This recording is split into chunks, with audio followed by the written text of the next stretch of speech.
We are proud to have you all here attending the first conference ever held on the history of permanent body marks. I would like to remind everyone of the purpose of this conference. It is not directed towards promoting the commercial practice of any type of permanent body marks, nor does it aim to offend religious attitudes which negate the practice of altering the human body as a divine creature. Rather, this conference is directed at improving the knowledge on the history of permanent body marks. There seems to be a need to gaining a deeper understanding of the role of body marking in human society and amongst its diverse cultures. If one were to take a look at most websites dealing with tattoos, and I did not find one which is not commercially driven, there are far more myths listed than actual facts disseminated on the history of tattoos. To illustrate my point, here are several common fallacies. First, I could learn from many books and websites that crusaders tattooed themselves prior to battle in order to be given a Christian funeral. The fact is that there were no such burials taking place after battles in that period unless you were of royal or aristocratic descent. Second, many tattoo studios advertise Celtic tattoos. Such practices most likely never existed among the Celts. Tattoo studios indeed often adopt Celtic ornaments, but these designs are taken from the Book of Kells and the likes, and not based on any specific Celtic tradition. Third, in Wikipedia, I read that Armenian pilgrims ceased this practice of tattooing in Jerusalem at the beginning of the 20th century. However, the fact is that this habit has been practiced by pilgrims continuously for at least 500 years until the present day. I would like to propose at the outset some preliminary definitions on the permanent body marks and make some general remarks on the nature of the interdisciplinary approach and problems of terminology. Tattooing, brand marking, and scarifications are three different methods which employ their own specific instruments to inflict on the body permanent marks. Since those distinctions are not always kept, it is helpful to remember that for tattooing, you need a needle in whatever form in order to perforate the skin. For brand marking, you need a hot iron in order to burn the skin. Here I would like only to show you a document which is from the Ospedale della Pietà orphanage in Venice, where Vivaldi was a music master of the 18th century, of course. And this sign is actually the brand mark of the male orphans who were received at their home. But this is not a pejorative mark. It is, to my mind, much more a protective mark. They were received as small kids, sometimes several weeks or less of age. And when they got lost in Venice, everybody knew to whom they belonged and to whom they have to be returned back. So brand marking is usually in negative connotation, but it can be also in positive. The negative one is, of course, here a criminal is brand marked.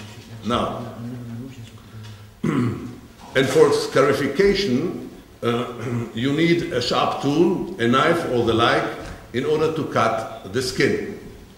We have decided not to restrict the subject matter to tattooing only in order to enable the participants to present whatever permanent body marks they have studied.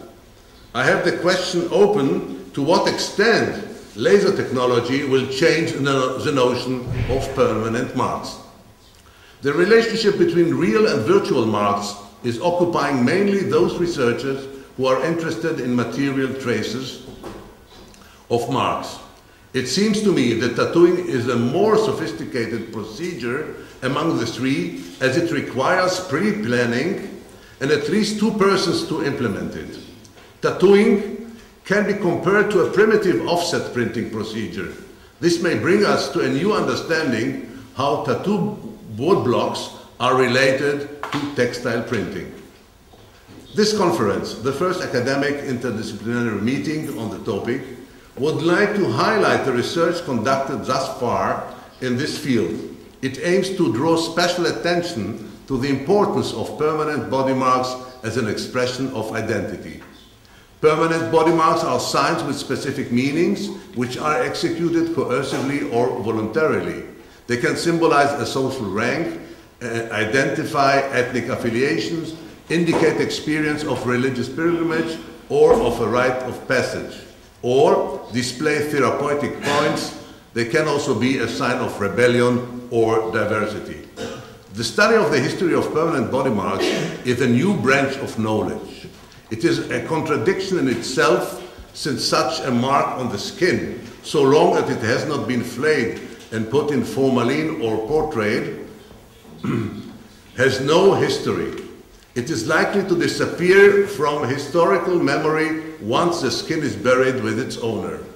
Our accumulated knowledge on permanent body marks derives mainly from discoverers, missionaries, and anthropologists who for more than 400 years described, classified, and preserved the cultural expression of indigenous tribal societies. Such societies were defined in the past as illiterate or pre-alphabetical societies, and a cultural divide between them and the alphabetical societies was created, insomuch as the non-tattooed Greeks considered the tattooed Thracians barbarous. The intricate inverse relationship between writing and tattooing became clear, as Ulrike Landfester remarked, when James Cook wrote in his diary that the Tahitians likened the Englishmen writing to their own tattoos. The American anthropologist Wilfred Tyson Hambley, whose book The History of the Tattooing and Its Significance was published in 1925, established in the map he published a challenging thesis. According to Hambley, the Mediterranean basin seems to breed body marking cultures, while beyond the Alps, the old continent is void of any tattooing practice except the British Islands. I hope that research will be able to supply written or material evidence in order to verify his claim. Stefan Oettermann's book Zeichen auf der Haut, die Geschichte der Tätowierung in Europa, Marks on the Skin, a history of tattooing in Europe, published in 1979, was the first to consider tattooing as part of European history. His small book is inspiring, although filled with inaccuracies. For him, James Cook was the protagonist who not only introduced the Tahitian term tattoo into Europe in 1771, but also the awareness of it. According to Oettermann, not much occurred in Europe before with regard to tattoos. Research results could not sustain his argument. In 1988, the late Arnold Rubin edited the much acclaimed anthology, Marks of Civilization, published by the Museum of Cultural History affiliated to the UCLA. The book included essays which provide us with a perspective of historical anthropology and was not confined to indigenous societies, but also included studies in contemporary Europe, America, or ancient Egypt. A groundbreaking exhibition was shown in '99 at the American Museum of Natural History in New York, which ran under the title Body Art Marks of Identity. This topic was exposed for the first time to the wider public at the most prestigious venue. It undoubtedly gave a long-denied respectability to tattoo cultures.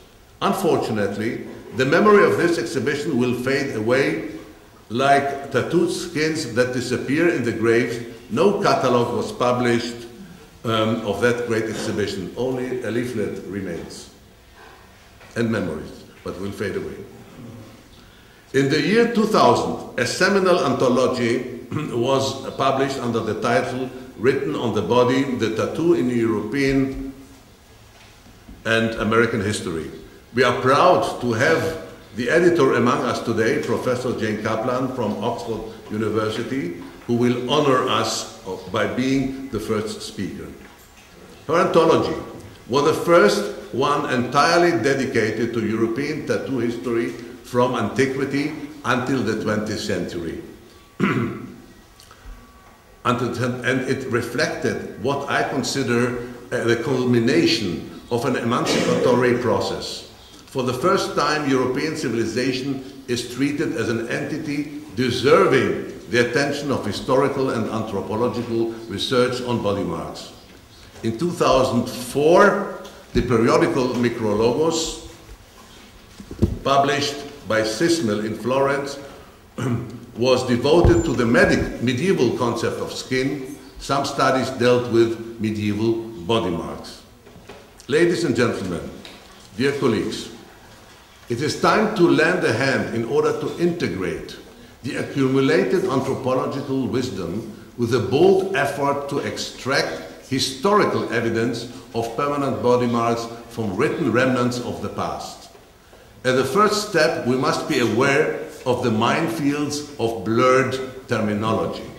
As we are now in the positivistic stage of creating a corpus of new knowledge by accumulating evidence of tattooing practice of bygone days, we will have to sharpen our philological skills. Often, we will have to read anew known sources from classical antiquity and the medieval era. Luc Renaud outlined this in his exemplary dissertation, which is, to the best of my knowledge, not published yet. I have only what has been published in the internet.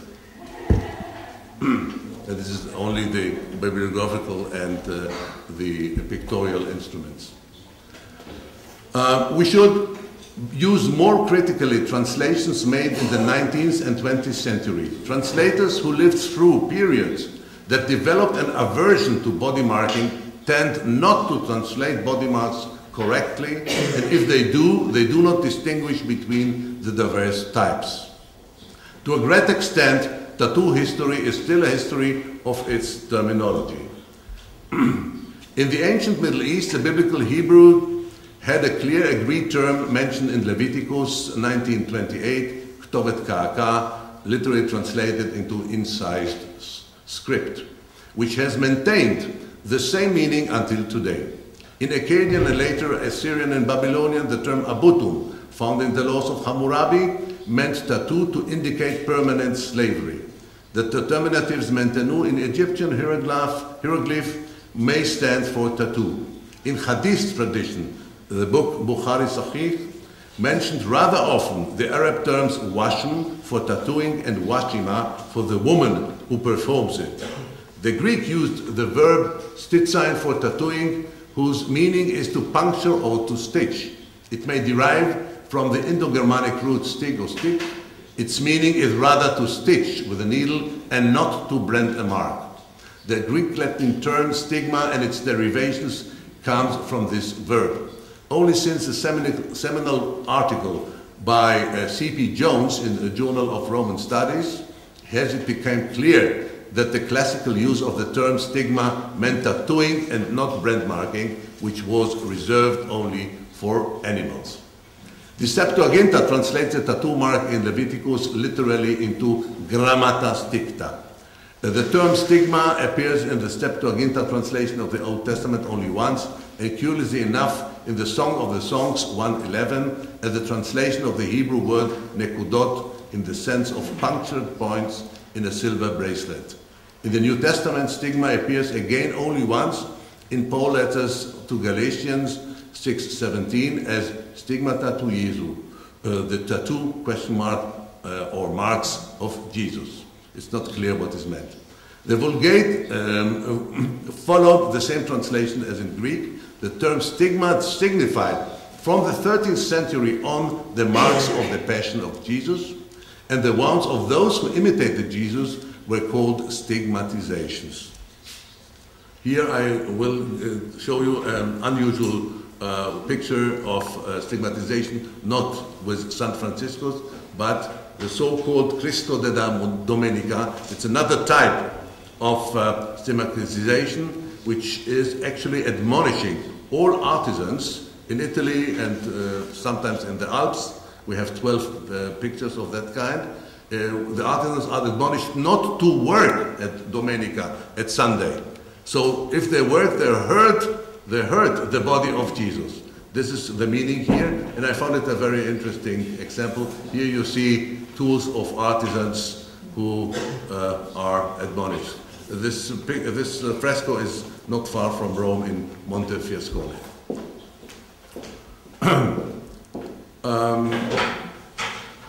Tattooing practice was hardly known in medieval Europe, and stigma was a term already occupied. Medieval people tried to describe tattoos with their limited linguistic tools, mostly wrongly as brand marking, which was a known medieval practice beyond the Alps. In the famous reference book for combating sorcery, Malleus Maleficarum, written in Germany 1487, what is obviously a tattoo mark is described as follows: Maleficarum interpellem et carnem insutum, a bewitched talisman tailored between skin and flesh. Nonetheless, an Italian author in the same years described tattooing practice quite accurately. Written in 1484 to 86, Teseo Pini, in his Speculum Ceretianorum, included in his definition Vagabond Impostos de Pauliani a description of tattooing practice with a small needle and a blackening ink and herbs stitching the arm brachium perforant. The result are nigras maculas in alba pellem, black spots on bright skin. The first European to ever introduce an accurate description of this unknown practice was Marco Polo.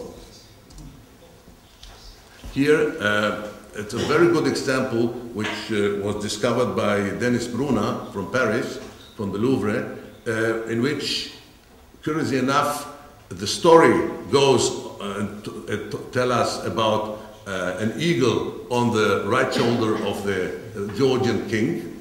The illuminator doesn't know anything about tattoos or body marks, and he put an eagle really on the shoulder. But that is certainly not what the text meant. And this is only to a very nice illustration how it was misunderstood in medieval time. In Provençal Tuscan dialect, Polo tells us that the people of Kanjigu, in today's Myanmar, painted their flesh, pintes lor shark, with pictures made with needles, pintures con aguiles, which never fade away, que jamais ne vont. To all who doubt the veracity of Marco Polo's travel account, we have a positive proof from this unexpected corner. Only after 200 years after Marco Polo brought his innovative knowledge on tattooing practice, it became wider known in Europe. Here I would like to show you again, found by Bruna, two parts of an illumination manuscript, beginning of the 16th century, and this shows you the dispersion of knowledge and about tattoo in Europe, which means this is what the official illustrator of the French translation of Marco Polo is showing. But next to it, you see another copy of a man who understands already what is meant, that it is not an eagle or whatever, it is really on the body. So I find those 200 years can be exemplified in this manuscript. The changes are there. The early seafaring nations were the first to adopt their own terms of tattoos, which they had encountered in their newly discovered territories beyond the seas. The Portuguese called the marks bras pintades, painted arms, the Dutch prickschilder, stitched pictures. By the way, the Jerusalem pilgrim marks were at that time understood as the prototype of tattoo marks for the Europeans. We will come to that later tomorrow. The fact that all European languages adopted the term tattoo short after it was introduced by James Cook may be proof of the dominating role of the British Empire as a cultural pacemaker in those times. Besides examining text, we should also be attuned to body marking while browsing visual material. Attentive eyes can detect in pictures surprising results. It is not unlike a detective job. One is a panel of altar, accent altar. Again, Brunner had these sharp eyes and found here probably a Janitschar in a description of a flagellation, or better to say, the coronation of the thorns. This is a picture or a panel by Jörg Breu, which is today in Herzogenburg, Austria. And this is obviously a tattoo of a Turkish soldier, whether Janitschar or not, it's not clear to me, but all of them are around Jesus, have the outlook of Turkish soldiers. And I don't know whether it is a final proof whether the Janitscharis had tattoos or not, but it should be certainly looked after. Another sample which I found myself is in a tapestry in Patrimonio Nacional Madrid, in which the whole battle on Tunis, Charles V, 1535, is depicted. One of the captured Arab women has clearly tattoos, which we recognize as a pattern which is known under Moroccan tattoos until today. Third example is Eugène Roger, a traveler account to the Holy Land in the 17th century. This is graphics, this woodcut is, or copper, but better to say, is very, very known. But if you look well, the arms of both the lady and the soldier are tattooed. So it's a matter of being blind to that. If only you have only to look, and you may find.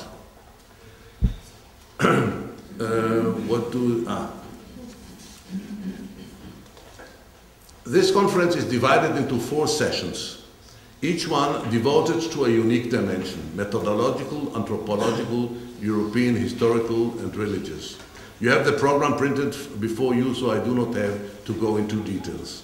The first block tries to illustrate the vast potential of the interdisciplinary approach. The common trait is how to research permanent body marks. The potential is illustrated by 4 different disciplines: history, anthropology, literary criticism, and psychiatry. The second session, designed as an inventory of the vast anthropological research, covers all continents outside Europe except Africa. The Middle East will be dealt with partially in the last session. The third block is devoted to the culture of body marks in Europe, in which both Mediterranean and the Transalpine regions will be discussed. I would like only to make a note that probably we have to depart from the old concept of Europe as one unit. It's getting regionalized when we talk about body marks. We had tried to present all relevant periods, ancient, medieval, and modern history. Whereas coercive body marks may dominate the discussion within the context of European history, the last session will be the religious block, which will be focused mainly on voluntary identity marks.